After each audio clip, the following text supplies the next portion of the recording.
Bismillahirrahmanirrahim. Wa bihi nasta'inu alayhi natawakkal wassalatu wassalamu ala ashrafil anbiya'i wal mursalin. Amma ba'd. Mga minamahal kong mga magulang at mga kapatid sa pananampalataya, Assalamualaikum warahmatullahi wabarakatuh sa inyong lahat at sa aking mga kababayan.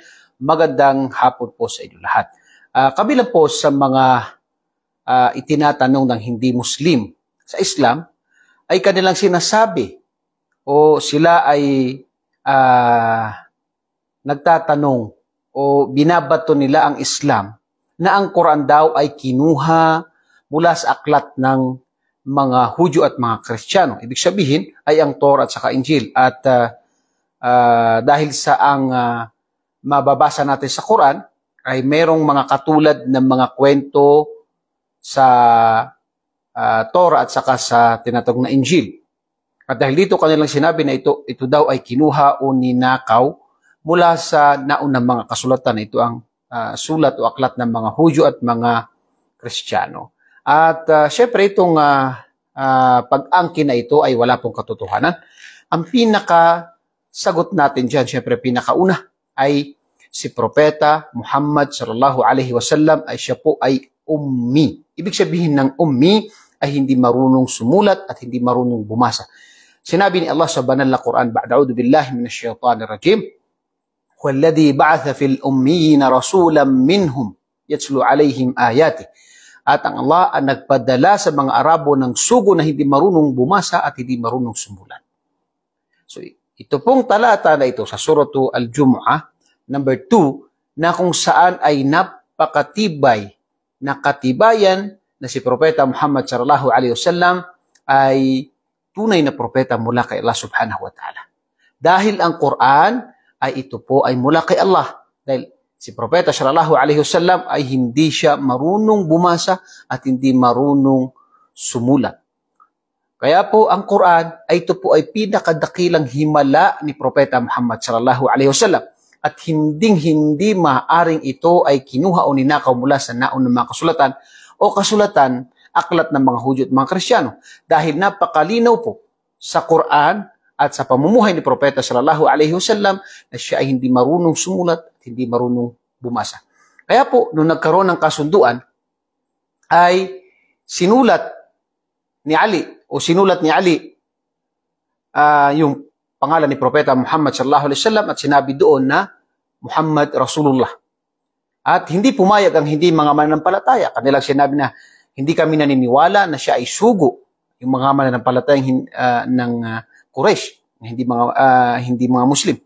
So sinabi ng mga hindi Muslim na ito, natanggalin mo yung Rasulullah. Hindi kami naniniwala na siya ay propeta. At inutusan niya si Ali, ngunit si Ali bin Abi Talib sabi niya, hindi ko tatanggalin dahil ikaw ay tunay na sugo ni Allah. Ngunit sabi ni Propeta sallallahu alaihi wasallam, ituro mo sa akin at ako ang magtatanggal. Subhanallah. Marami pong patunay mula sa Quran, mula sa mga kwento ni Propeta Muhammad sallallahu alaihi wasallam na siya po ay isang ummi, hindi marunong bumasa, hindi marunong sumulat. So ito po ay dakilang mensahe o dakilang himala ni Propeta sallallahu alaihi wasallam na patunay na ang Quran ay hindi kinuha sa ibang mga tao, kundi ito ay mula kay Allah subhanahu wa ta'ala. Pangalawa, ay sa panahon ni Propeta sallallahu alaihi wasallam ay hindi pa laganap yung pag-translate. So paano kung sasabihin natin na kukuhanin ito ni Propeta Muhammad sallallahu alaihi wasallam sa ibang kasulatan? Una-una, hindi siya marunong bumasa, hindi marunong sumulat. At sa panahon yun, panahon ni Propeta sallallahu alaihi wasallam ay wala pang mga translation. Paano makukuha ito ni Propeta sallallahu alaihi wasallam? Wala pang mga translation sa mga panahon na ito. Kaya malinaw po na wala pong katotohanan ang kanilang sinasabi. Ganon din na sa mga panahon na ito ay hindi pa laganap ang mga kasulatan. Ibig sabihin, ang mga kasulatan po na inipon ay yan po ay nanatili po yan sa mga kasulatan ng mga pari at na may mga kaalaman sa mga naunang mga kasulatan. Hindi po lahat ng tao ay pwedeng kumuha.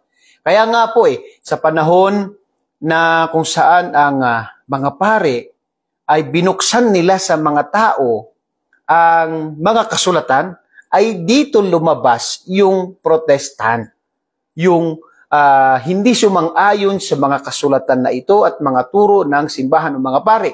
Bakit? Dahil nung nalaman nila ang maraming mga pagkakamali, ay sila ay nagprotesta. Kaya tinatawag silang protestante. So dahil dito, hindi nila ito magagawa kung hindi nila alam yung tinatawag na mga kasulatan. So sa unang pagkakataon ay hindi po laganap yan. Ngayon, nung binuksan nila ito, yun ang naging dahilan na nagkaroon ng tinatawag ng mga grupo ng protestante dahil lumawak yung kanilang kaalaman sa mga babasahin na ito, yung mga aklat na ito. Pero yun ang sinasabi natin, sa panahon ni Propeta sallallahu alaihi wasallam, wala pong translation. Kaya mahina po yung sinasabi nila na ito ay kinuha sa mga naunang mga kasulatan. Pangalawa o pangatlo ay hindi po laganap yung mga kasulatan sa panahon na yun. Kakaunti lamang ang mayroong mga kopya ng mga naunang mga kasulatan. So dahil dito, ang pinakamalinaw po na katibayan natin dito ay si Propeta Muhammad sallallahu alaihi wasallam ay siya po ay hindi marunong bumasa, hindi marunong sumulat, kaya malinaw po na hindi ito galing sa anumang mga kasulatan, kundi ito ay galing kay Allah subhanahu wa ta'ala. Yung pagkakatulad naman ng ibang mga talata, ibang mga kwento, ibang mga kwento sa kwento ni Propeta Musa alayhis salam, Propeta Yusuf alayhis salam, Propeta Isa alayhis salam, meron po mga pagkakatulad. Pero laki din po ng pagkakaiba sa ibang mga talata at ibang mga kwento. Marami po. Katulad ng pagbibintang nila sa mga propeta. Si Propeta David ay nagsina. Pinapatay niya yung asawa nung kung saan siya nakipagsina ng babae, pinapatay niya yung asawa. At siya ay nagbigay ng mahar na 200 na ari o balat na masama ng lalaki. Ganon din si Propeta Solomon ay sinabi nila na siya ay tinatawag na sumamba sa Diyos-Diyosan. Si Propeta Noah ay lasing at hubad. At marami pa na kanilang mga pagbibintang sa mga propeta. Ngunit sa Islam po, sila po ay pinuri, pinangalagaan ang kanilang dangal dahil sila po ay mga propeta na pinagkatiwalaan ni Allah subhanahu wa ta'ala ng kanyang mensahe. Sila po ay maaari magkamali sa mga malit na pagkakamali, pero hindi sila pwede magkamali ng malaking kasalanan. Sila po ay pinangalagaan ni Allah. Bakit? Dahil sila ang magdadala ng mensahe ni Allah subhanahu wa ta'ala. So dahil dito ay malinaw po na ang kanilang ibinibintang sa Islam ay ito po ay walang katotohanan dahil ang tinatawag na Quran, ito po ay mula kay Allah subhanahu wa ta'ala. At sa mga katibayan na ito kabilang dyan ay si Propeta sallallahu alaihi wasallam ay siya po hindi marunong sumulat at hindi marunong bumasa. Katulad naman ng sinabi natin, ang pagkakatulad, syempre, meron pong diwa ng salita ng Diyos ng mga naiwan sa mga kasulatan kahit sa Biblia, merong diwa ng salita ng Diyos, pero ito po ay napakialaman. Kaya makikita natin yung mga contradiction, yung mga pagkakamali, napakarami po dyan, halos hindi mabilang. Kaya makikita natin sa mga debate, alin dyan ang pinapaniwalaan mong Biblia? Yan, napakarami po silang Biblia, napakarami pong mga new version, napakarami po, iba-iba po yung Biblia nila. So, dito patunay na ito ay napakialaman. At alhamdulillah, ang Quran po ay dahil ito ang nagpapatunay sa lahat ng mga kasulatan, kaya yan po ay pinangalagaan ni Allah subhanahu wa ta'ala. Dahil isa lamang po ang mensahe ng lahat ng propeta, ang pagsamba sa nag-iisang tagapaglikha at pangalagaan ang mabuting pag-ugali. Yan po ang kanilang mensahe ng lahat ng propeta. Kaya po, sinasabi natin na ang Quran ay meron po mga pagkakatulad sa ibang mga kasulatan dahil yan po ay nanggaling kay Allah subhanahu wa ta'ala sa nag-iisang Diyos. Lahat po ay nanggaling sa nag-iisang Diyos. Pagkakaiba nga lang, ang Quran ay pinangalagaan ni Allah dahil ito ang huling kasulatan, ngunit ang mga naunang mga kasulatan, ito ay napakialaman ng mga tao, kaya makikita natin ang maraming pagkakasalungat. Pero kung babalikan natin, ay itinatama po ng Quran ang mga pagkakamali na ginawa ng mga tao. Sa naunang mga kasulatan, ay babalik po tayo sa Quran dahil yan po ang huling kasulatan. Nawa po ay nakatulong po sa inyo ang ating mga kasagutan sa mga katanungan ng mga kababayan natin ng mga hindi Muslim at sa iba na binabato nila sa Islam. At ako po yung muli nagpapasalamat sa inyo at inshallah abangan din po ang iba pa nating mga rudud o mga kasagutan sa katanungan ng hindi Muslim sa relihiyong Islam. Maraming salamat po. Assalamualaikum warahmatullahi wabarakatuh.